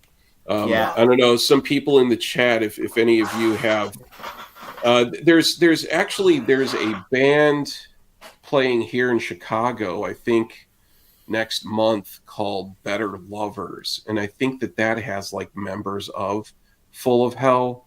Well, you know what I don't understand? On paper, I should totally love Full of Hell. I like extreme noise. I like experimental. I think they have like synthesizers, and I like grindcore. Like it has all the ingredients, right? And I've gotten a few of the records, and just nothing ever stands out much. But in the latest one, I really didn't like. I don't know. The thing about music like that, where it's very fast and noisy and harsh, is that if there's too much going on, then there's nothing that you can really concentrate on. You know, that's why grind bands, grind was like sort of the only genre of metal where it was like they don't need a bassist. You know, I mean, there were so many grind bands where it's just a drummer, vocalist, and a guitarist, or even a two-piece. Two-piece, man. You know, Yeah, like a two-piece. two-piece. Yeah. Yeah. But you know, it works in that it works Yeah, it fucking bangs. that way because It's it's fast, and all you are listening to is just drums and a guitarist and then a vocalist screaming over it, which is how it really is best. I don't think a bassist is necessary in grind a lot of times, but when you get to something where it's like, okay, so it's blast beats, it's grind, but then they're screaming, but then there are keyboards and samples on top of all that. You know, so sometimes it just gets to be too much. You know. Guz69. By the way, I also tried Escula Grind, and I returned it. I didn't. I don't know. I gotta give when that a you're paying listen. $25 a CD, sometimes $30 a CD. Like, no, I'm not keeping this, man. Okay. Yeah. I find with Full of Hell, this is definitely more of a band that's for the acquired taste, than more than anything, really. Yeah. Because I did try to listen to Full of Hell, but like again, it, as you guys say, it didn't really grab my attention all that much. I don't know. It feels like my brain just kind of tuned out some of their songs. I don't know. It didn't stick with me for very long at all either. Personally. Well, there is such a thing as good noise and bad noise too. I love noise, but I just didn't dig Full of Hell's noise, I guess. But I don't know. Escula Grind. I tried them, man. I really want to see them live. I think that's a live band, but I found the album just kind of, I don't know. I've never really listened to them. I know that they're the band with the They're hype. the singer. The singer is all very the singer is very pleasing to the eyes. Definitely. Yeah, it's a woman, right? Yeah. It's a guy with a beer gut. It's very pleasing to the eyes. Chris, listen, actually, Wilson and I, this is a funny story. What was that metal show we were at? And the dude had the shirt off. I think it was like Creeping Death. We were like right in front stage with the belly like there. Kind of thing. Yes. I think I could smell him. No, he didn't smell that bad, so that was good. No. But there was sweaty, I did get kicked in the face at one point. Because I'm not by the band. So I'm standing there with Wilson, and I'm thinking, yeah, we're pretty safe. Like, we were fucking, whole band has played, and we're front row and have not been crushed by the pit, which is behind us. But this kid next to me, right? All of a sudden, a song comes on, and all of a sudden he's like, fuck it. I'm going to do the stage dive thing. He gets up on the stage, fucking foot into my face as he's going into yes. I was like, well, that's a story to tell the next day, but maybe I won't do front row. Kid or something? Yeah. I think it was. And they have those big signs saying no stage diving, right? Well, yeah, I mean, I thought you were going to get your ass kicked from the venue. I am too old. Old. Oh, I just hearing about that, my back is already hurting, and I wasn't even there. It was fucking funny. Actually, the last concert I was at, the Wasp show, the technical director comes out. This is a very weird venue. I'll tell you about it later, but it's a strange venue too. The technical director comes out and he says to the crowd, I just want to let you all know there's no stage diving allowed tonight. And I looked at the 40, 50-year-old woman next to me. I was like, damn, this is going to be my night to do it too. Yeah. No, nobody did. I don't. Maybe somebody tried, but you know, I've been the one saying that metal promoters should start having metal shows just with concert seating, like theater seating, where you could go, and I would be perfectly fine with that if you could go and it's in an actual proper theater where the band is playing on stage, but then it just have the balcony seats and then the seats. We don't need moshing all the time. Moshing, no, not necessary. But when you get to a certain age, it's a little tough. If you could go to a metal show and just sit back in just theater seating and enjoy the show, and I think that would be great. I've also been saying that metal promoters are also missing out on the opportunity to have like a metal festival at like a resort day spa. Something like that. Like, I like how there's that metal cruise. There is a cruise. I was going to mention that. Yeah. 7,000. Yeah, Oh, 7,000 tons of metal. Oh, Or 70,000. 70,000. Yeah, yeah. And I mean, unfortunately, a lot of the lineup is for that is just like stuff I'm not into, but there are some good bands on the lineup. But then I'm thinking, like, that'd be awesome to just sit in a hot tub and listen to metal bands play, like and drink some beer. I think that would be pretty cool. I'd just be happy with a few chairs. There's some venues like the Wasp concert the other night. I stood for a solid 2 fucking hours, right? Like, Wow. and it took me 2 hours to get there by subway, by the way. So it's like a 6 hour shift I'm doing now. I mean, 2 hours to get to the concert, 2 hours to stand around, 2 hours to get home, 6 hours. Oh my, yeah. But it's Yeah. commitment. That's commitment to metal, or something. Yeah, it's Or crazy. yeah. One or the other. But All I right. like, I'll buy, sometimes I'll buy tickets. If I can buy a ticket with a seat, I will often do it, especially if it's going to be a long night. Like there's like 3 bands. Like you're going to stand for fucking 6 hours, 4 hours, Well, the festivals are the ones where I really Oh. wish that there would be some type of, like, they should have like the old man tent, where you could go somewhere. and like right where kind of like You could freshen up. a VIP lounge where you could go and sit and it's air conditioned and they have comfortable chairs and then you could just watch the bands play on like a big screen. Yeah. But then there would be other big screens too that might have like other stuff on, like if there's a game or or anybody If the band who's is boring. right, if anybody who watches CNBC during the day for watching stock, it's for Check your for stuff. checking their stocks. I think metal promoters need to start realizing that the older people still go to shows, but they Reruns. No, seriously, that's good. Matlock Fuck- reruns. Fucking right, man. And Columbo and Hawaii Five-O is my jam, basically. I'm Hawaii Five-O all day. Well, this week, the concert I'm going to on Tuesday night is Exodus headlining with Havoc. I've seen Exodus before, but I've never seen Havoc. I'm kind of hyped for that. Yeah. But it's almost billed like a mini festival. They have like 3 other bands. I don't. It's going to start at 6 p.m. I'm going to go late. I'm not going to go for all these opening bands because I'm Okay. an old man and I can't stand around for 5 hours. But yeah. Okay, It's cool. funny, actually. The same I put on my Facebook. I was like, should I go to Exodus or Morrissey is also playing the same night?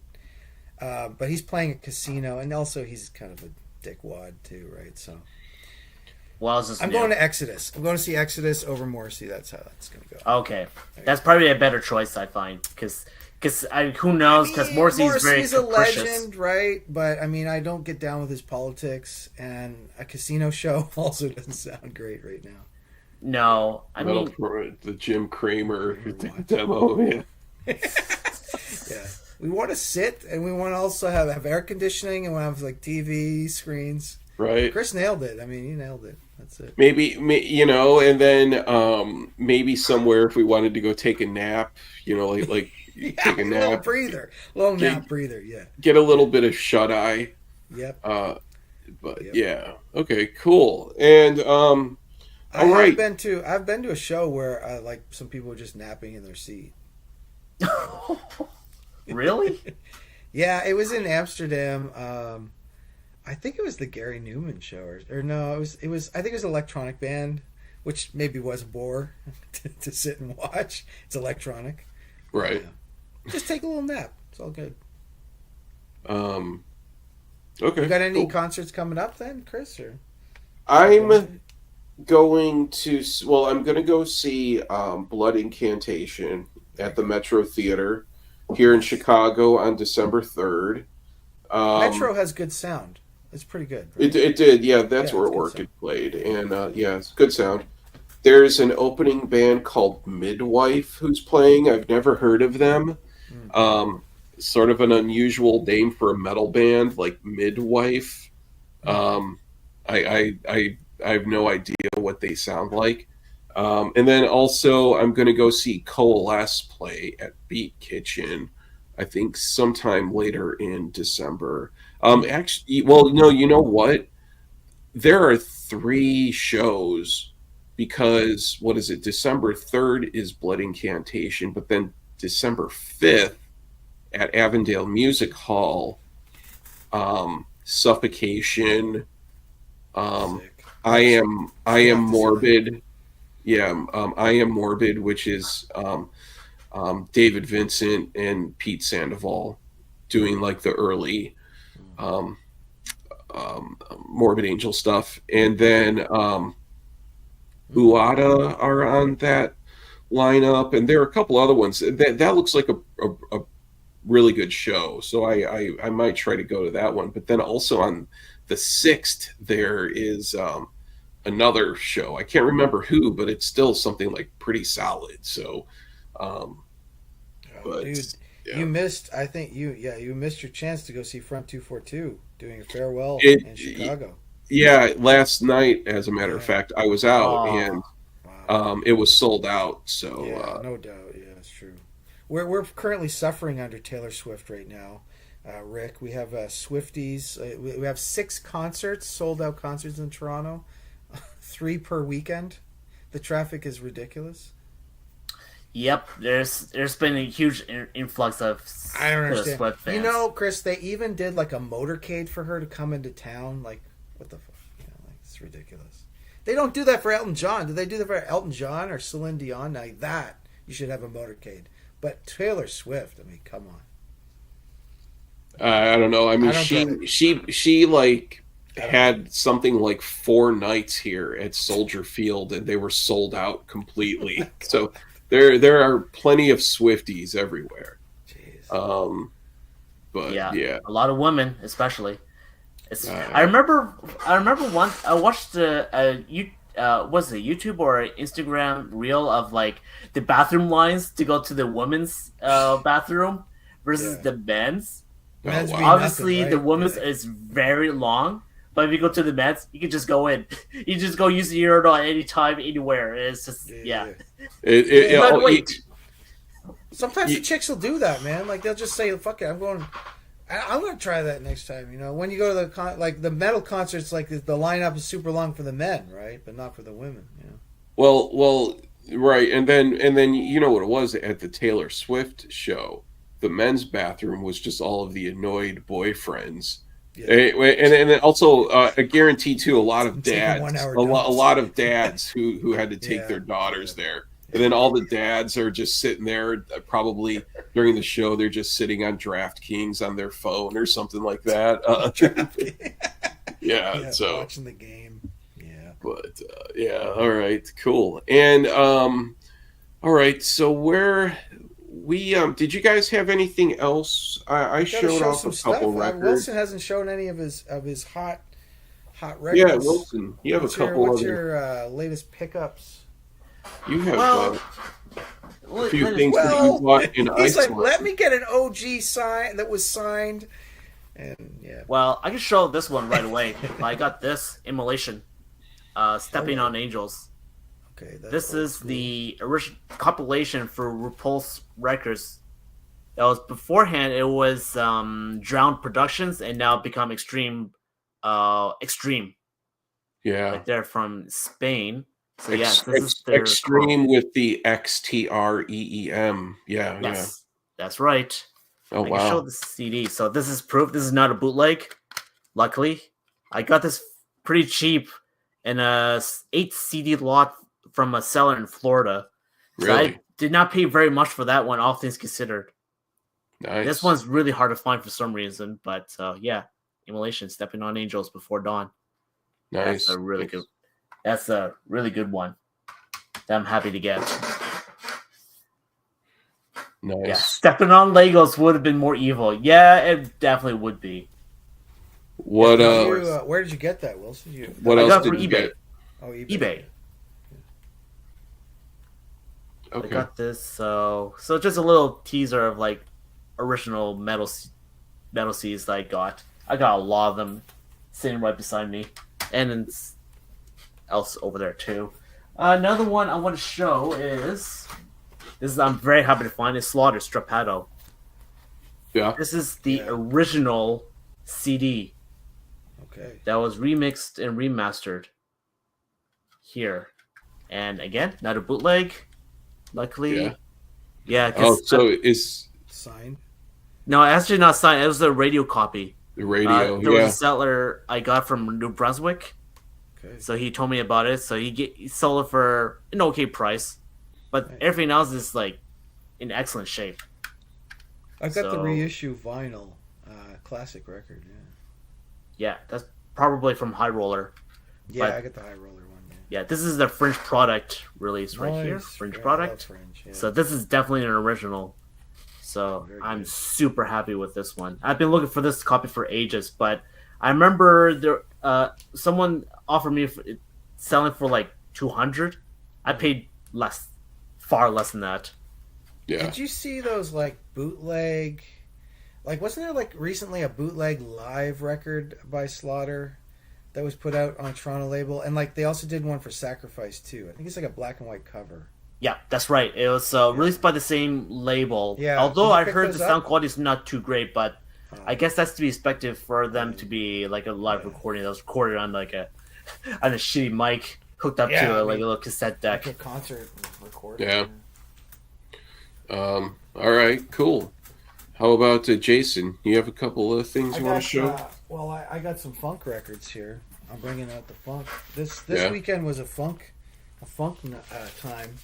Picked up some more Bob James, CTI. He's sampled a lot by hip hop. You can't go wrong with a Bob James record. There's always going to be at least one track that you will recognize from another hip hop record.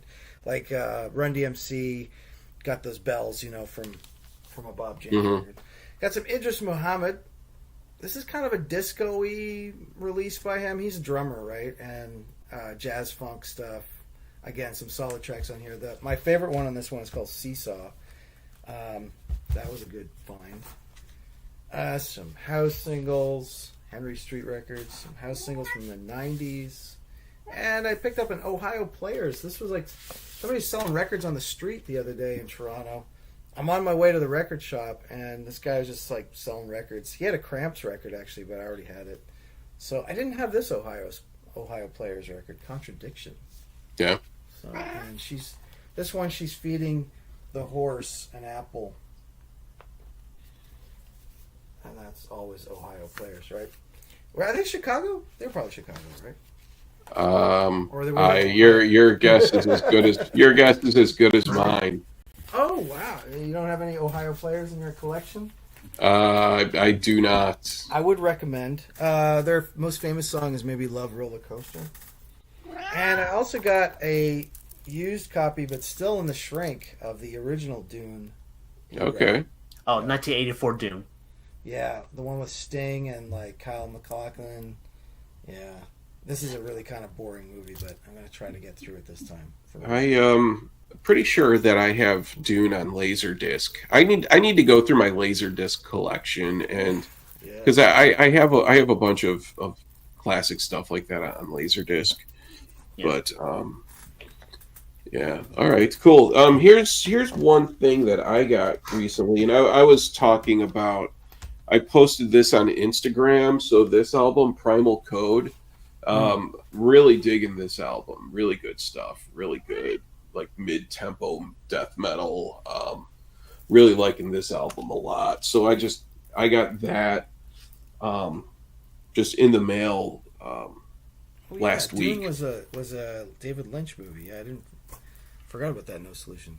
Sorry. Okay, all right, Nice. cool. Nice. All right, awesome.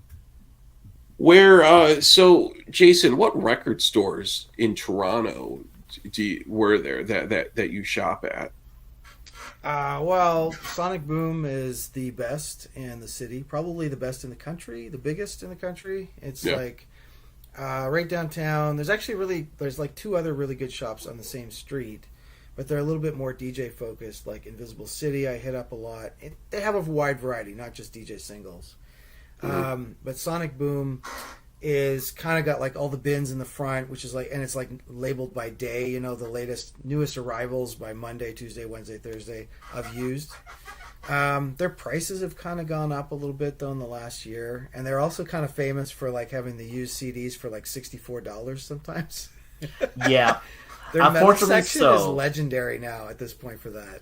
it's And not in a good yeah. way. Not in a good way. $64 used CDs. Yeah, I was Those just are there over. this week, and I found a $64 used CD, and I was like, I don't think so.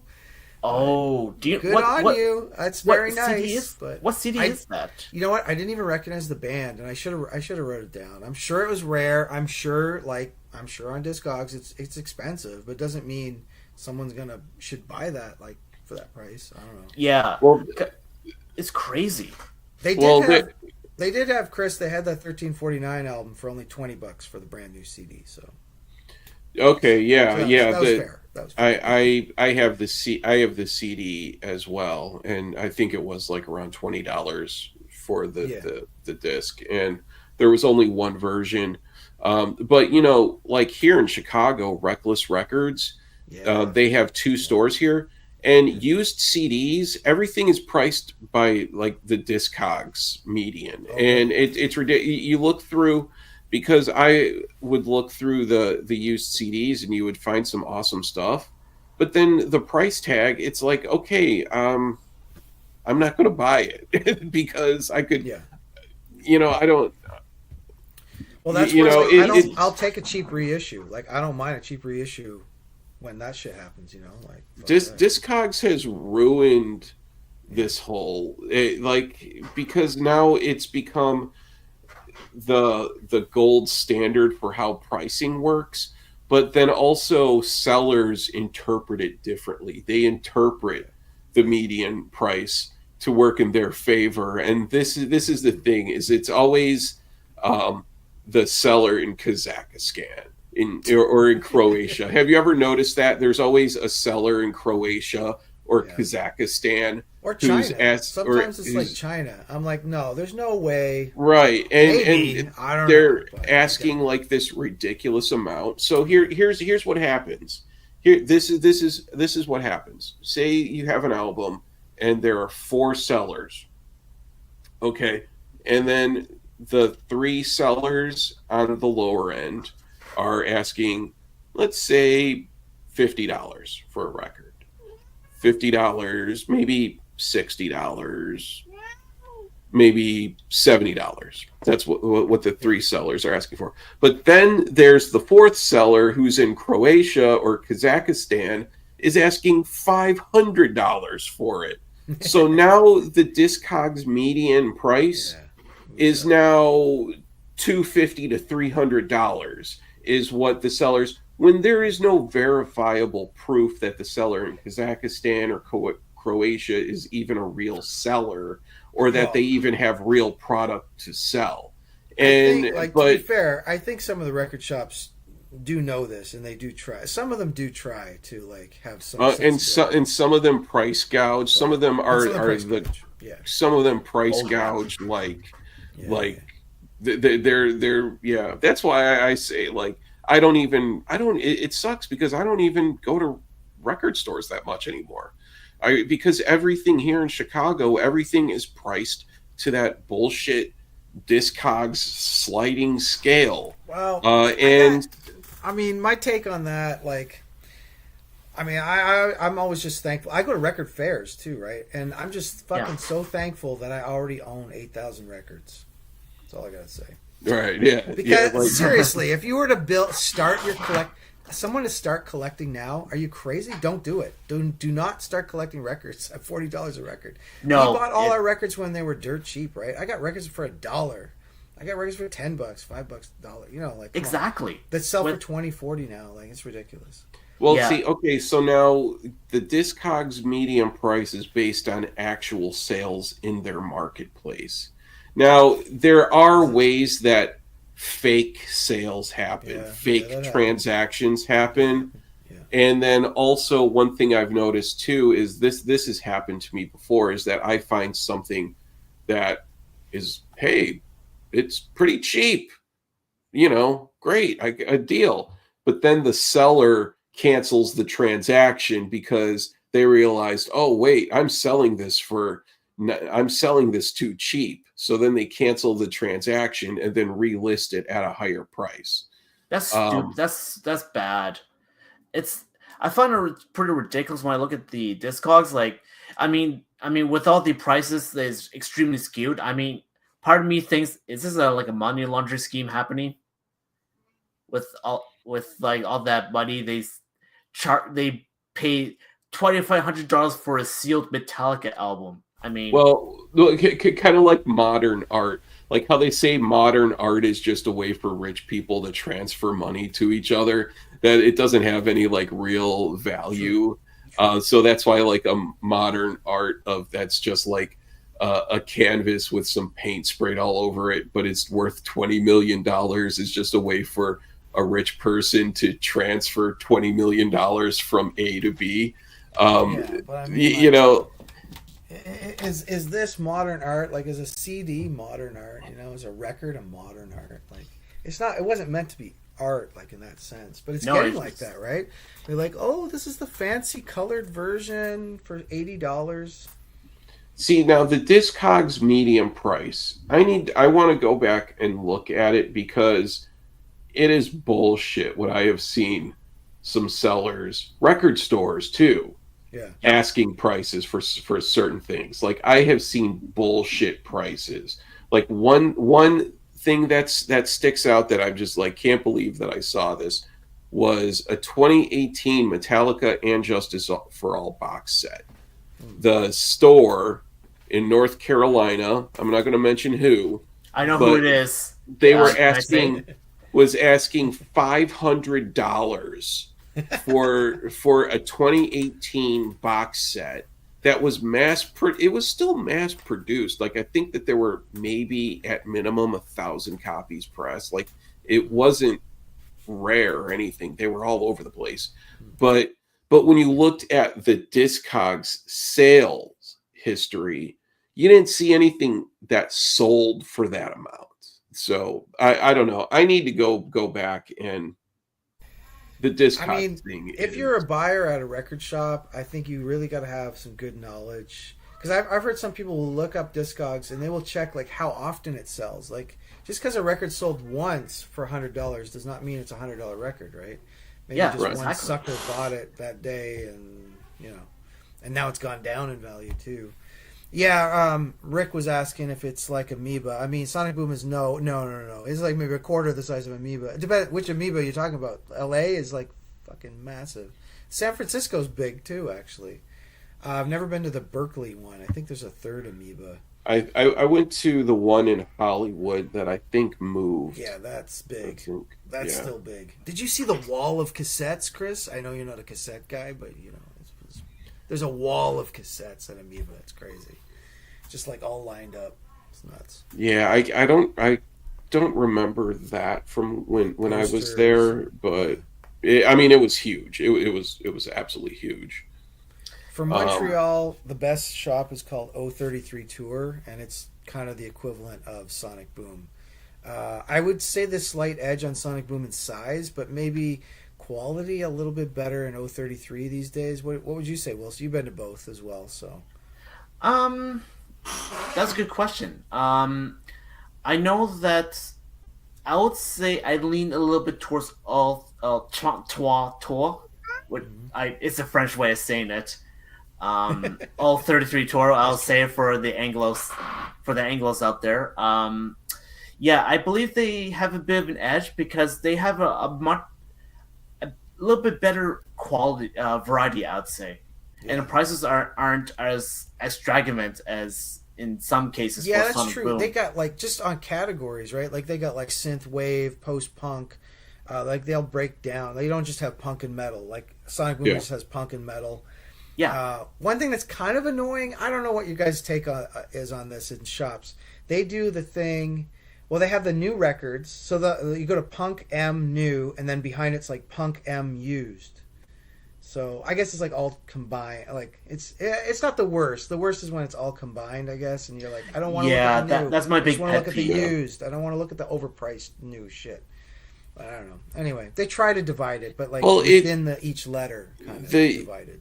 The used stuff a lot of times is it depends because the used stuff a lot of times is more expensive than the new stuff. Like the new stuff is where it's like, okay, here's a $25 LP, you know. Yeah. But the used stuff is where the price can really fluctuate between $8 to whatever. Yeah. I mean, I've been to places too where they just stuff was just priced to sell. Where there was a place in North Carolina called Manifest that they had, and I bought a ton of used CDs there because they just priced everything like used CDs, $7. And then they would have discounts where if you could buy two, get the third for $1. But they didn't go on Discogs and see how much the CD was really worth on Discogs or anything like that. It was just, all right, used CD, $7. And I've struck gold plenty of times there. I never really bought much vinyl there, but tons of CDs. But places like that are cool. But then there are the other places where it's like every single thing is priced on the higher end of what the Discogs value supposedly is worth. That I think a lot of that is just bullshit. Yeah. I gave him some more tips in Montreal. There's actually a street. It's a very hipster street, Bernard Street in Montreal. I would almost call it like the Williamsburg of Montreal. It's got like homemade donuts and really cool cafes. It's Montreal though. It's cool. And it has 3 record stores on that street alone. It's a pretty small street, and it has 3 record shops with a lot of used. But they're a little bit. Well, one's more of a DJ shop. The others are kind of more anything. You might find whatever. Yeah. But 033 Tour is best. Another one I would mention in Toronto is Rotate This. Yes. And Rotate This is a very I was good just shop. thinking of that, Chris, because when you're saying like the fluctuation, they are wild. Like that's the kind of shop where you're in a box, like on the floor. Okay, like there's a fucking box on the floor. It's a big shop. They're not all on the floor, but even in the floor, you're thinking that's the cheap bin, right? So you're like $1 record, $100 record, $2 record. Like it's all mixed. You're like, what the fuck? Yeah. There's like $100 record here in the middle of this like $5 record. But they just got so much, and I found like old Psychic TV for like $60 for Psychic TV, but lots of gems. Yeah, I meant to get some pretty good gems there. Like I found a Gamma Side original LP. Yeah, that was really cool. In case you know, only downside with them is they don't do tapes or CDs, right? Nope. I mean, they have a very small selection of CDs, but it's just mostly stuff that you can just get anywhere, if anything. Yeah. I think they explicitly forbid CDs and cassettes because they specialize on just LPs and vinyl. That's it. 7 inches, 10 inches. And Rotate This. Over the years, I found so much good shit. Like, I found the Infernal Majesty None Shall Defy. I found the sealed Bonsai LP. I paid $20 back in the day. Yeah. Aggression, another Toronto thrash, pretty good. Also from Bonsai. Whew. I found a lot of good stuff. I found a Leibach, Jesus Christ Superstar. So what would you say, Chris, like is the best shops in Chicago? Reckless Records?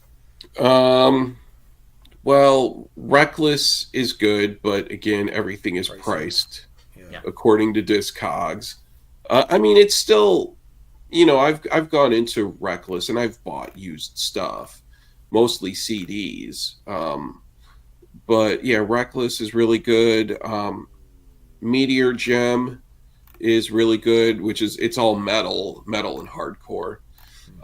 Bucket O' Blood is really cool. I've bought a few things from Bucket O' Blood. There is a place called Sugar Records that I haven't been to yet, but I want to check it out. And I've been there. Dusty Groove is another one that I want to check out too. There are a good amount of record stores here, or just music stores too. So there are some more that I want to check out soon. How big is that Bucket of Blood? Like, is it like a real tiny like boutique kind of thing, or it's metal? Or they also sell books and DVDs, and it's one of those type of places. Their vinyl section, it's small-ish, but they also have, rock and pop and stuff. But out of all of their music, I'd say over half of it is metal and hardcore. So for metal and hardcore, they have a good selection. And I've found some good stuff that was priced well too, like some things in the discount bin that were pretty cheap. But yeah, I like that place too, and it's right around the corner. It's within walking distance to Meteor Gym too. So, I'm but definitely yeah. not. I'm not in any kind of walking distance to any show. I'm about an hour and a half, like subway and bus ride to downtown Toronto. Yeah. When I was But in it's Chicago, okay. I just listen to listen to tunes on the headphones. yeah. I mean, I didn't have much time to do record shopping when I was there. Of course when I met you there, Chris. But the only ones I've been to is Reckless Records. The one that's in near the touristy spots. So I mean, I did buy a Beharit LP on which is released by Nuclear War now, and the seat which I got it for like it's actually cheaper for me to buy it at the store than to buy it like online because surely because of shipping prices just so damn ridiculous. Right. And I bought the Incantation Diabolical Conquest, $10 used original CD. So Nice. I'm very happy to find that because I know they have quite a lot of metal, but a lot of the stuff they don't have what I'm looking for. But when I found the Incantation, it's taken home. I'm bringing it home with me. Yeah. All right, cool. We're about to wrap this up, keeping it at 2 hours tonight. Word. So let me see here if there's anything else. Yeah, I got the Cure stuff. What were you guys rocking today? What were you listening to today? Today I was rocking, the NFL. I was just playing football. I didn't That's really. horrible music. There's no good music. Yeah, I didn't really listen to any music. No But tunes today. yesterday I was listening. Okay. Well, actually, I did go around and I was listening to the new 1349 Yeah. this morning while I was driving around. I was listening to that, and then well, what else? Yeah. Gosh, I can't remember. I was rocking some Abigail today. Old one, Diabolical Nights of Infernal Destruction. I think it's like 2003. I got it on vinyl and I recorded the vinyl. I ripped the vinyl to digital so I can play it on my MP3 player. Mhm. That was some great black metal. And then it got a little synthy at the end too. Just Abigail's great. This is like a Japanese black metal. Yeah. Oh yeah. Yeah. I saw them live when they came to Ottawa. Oh really? Yep. That would be sick. Yeah, they were great live. I managed to get a few things signed by them too. I saw 1349 this past year, and it was my first introduction to 1349, and I liked it. So I'm probably going to pick up that new one. It's got quite a modern production on it, though, eh, Chris? Like, wouldn't you say? Well, I mean, the it's thing, not raw or anything. I mean, they're second wave black metal anyway. Like they're. well, one thing that I like about 1349 is the drumming is really forward in the production. And Frost, that's because Frost is just a sick black metal drummer. Like that dude is sick, and so the production, the percussion is really in the foreground, which is what I like. I like that type of mixing. Yeah. Like when a band has like a sick drummer, it's good that it's kind of like more right there in the mix. Song number 3. Shadow Point is a really awesome song. I really like that one a lot. But yeah, all of those bands where it's like when they have just like this crazy drummer, Revenge is another band, where the drummer, the dude is just sick, but it's also like really percussion forward, like that style of black and war metal that they play. Yes, I love Revenge. Yeah, good stuff. Yeah, I don't know. I like the black and war metal stuff too, for sure. But today I was just more in a shoegazy kind of Abigail. What about you, Wilson? Were you rocking anything today? Or? Well, I was playing A Tribe Called Quest. Tribe, nice. Yeah, Midnight this Marauders. album, Midnight Marauders, that I picked up $5 at the Record Center too, That's a steal. some time ago. $5. For $5, yeah, it's pretty good. I mean, Yeah, we got the yeah, jazz some is good on old that. third Scenario. album, probably one of their best albums in their discography. Yeah, And That's I the third- yeah, really that's the enjoyed third this. album. Yeah. Yeah, it has some not freeze. Sorry, some jazzy hip hop, and Yeah, well, which they're known for that, definitely. yeah, They're always sampling some obscure like soul jazz stuff. yeah, and conscious, which uh, lyrical themes, and yeah, I definitely like this one a lot because I've been trying to grab some hip hop albums that I got. Like I'm looking to my left. There's like I got a bunch of them for like $2 at like a thrift store. I got like Okay. Scarface, Scarface is NWA, sick. Snoop Yeah. Dogg. Yeah. What else? Dre, and along with it, it's like 8 Monster Magnet albums, CDs for like $2 I've seen- each. I saw one of the guys from Tribe Called Quest live. I saw Fife Dog, who passed away of diabetes. But I saw him perform. And it's always so weird when you only see one guy of a duo and it's rap. So he did like a concert where he just rapped his part and then the other part just went silent. It's like, and then you wait and then he rapped the same part. Whoa! But you got to do what you got to do, right? Like the DJ was playing the tunes and stuff, but like there was no Q-tip. Yeah. So, and I guess if you saw Q-tip, you just hear his part. You wouldn't hear the other guy part. Anyway, Anyways, live hip hop, it's a thing. It's a whole thing. yeah, I've never ever listened to hip hop or rap music. What? I've Have you been living never. under a rock somewhere? My God. Wait, I've been living under a hip is hop and insane. rap music rock apparently Oh, because my I've God. never ever listened to it. I own one Beastie Boys album, Okay. and yeah. that's it. I don't, especially rap music. Like No I Public Enemy. No Public Enemy. well, no, none of that. They I had mean, Slayer. They had Slayer on the guitar. Yeah, that's. I great. have That's a I have the what Public Enemy did with Anthrax, Bring the Noise was pretty good. But still, rap singers and I know, especially I'm shocked. rap, Concert especially like rap nowadays. When I worked in a music I don't. store, No. like Don't do anything post 1993. After Wu-Tang Clan, you can stop. Like Wu-Tang I Clan, don't Notorious B.I.G. That's the end.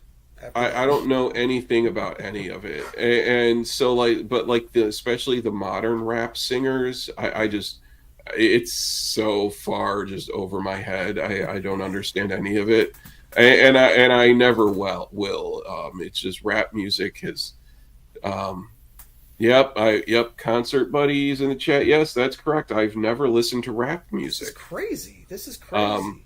What's well, next? No Broadway tunes either. No. No, Barbra Streisand? no show show tunes. No No show rap. tunes, no rap music. This is holding it Well, down. I did have like ages ago.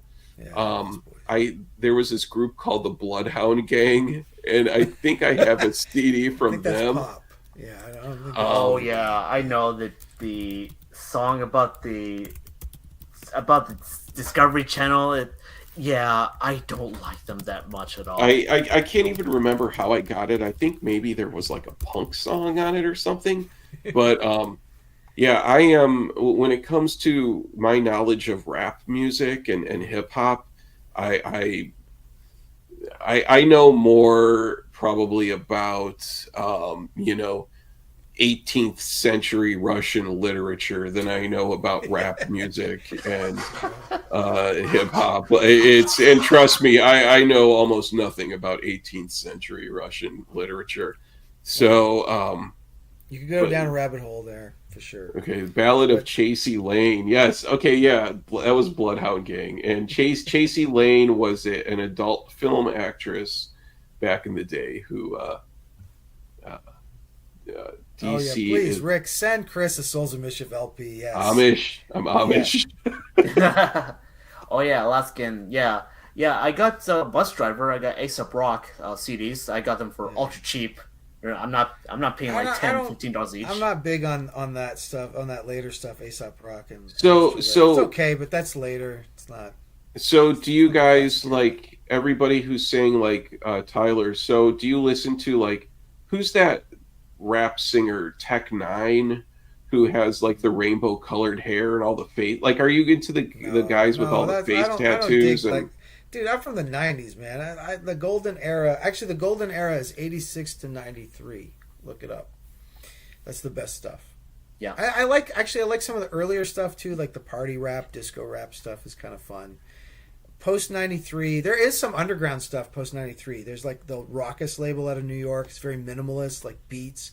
Basically, what happened, Chris, is in 93, they got sued like insane for samples. So the golden era ended.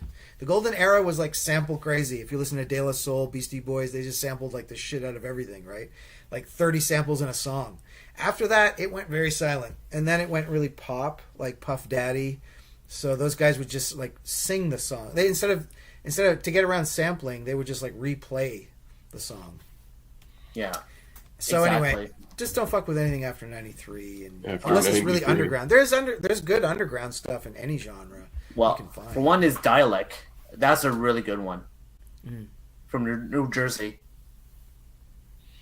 Yeah, Cobra, I'm into Parish. Man, Parish is dope stuff. That's pre Golden Era. That's like kind of fun party rap, yeah.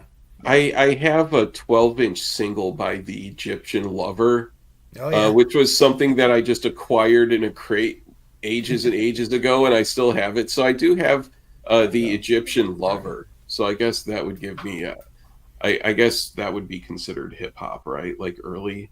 Early, that's early, yeah. It's probably like 83 or 84 or something.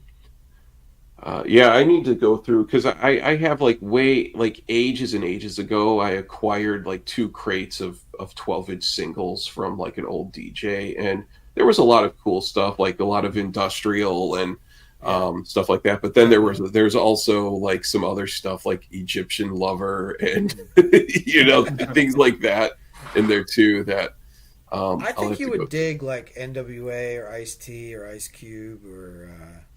I don't think I will. I don't think. I think by this now, if I haven't by this age, then it's not going to happen. But yeah, I don't know. Just. I mean, rap is like, when hip hop came out, it was like punk. Like people fucking hated it. Like music people hated it. Right? They were like, this is not fucking music. It's fucking noise. They were like, this is not music. It's a bunch of guys screaming. They're fucking, I don't know what they're doing. They don't even play instruments. What is not even instrument? Like, how punk is that, right? Like, hip hop was punk in the 80s, Like, so here's the thing, too, is that, so I've never listened to hip hop or rap music.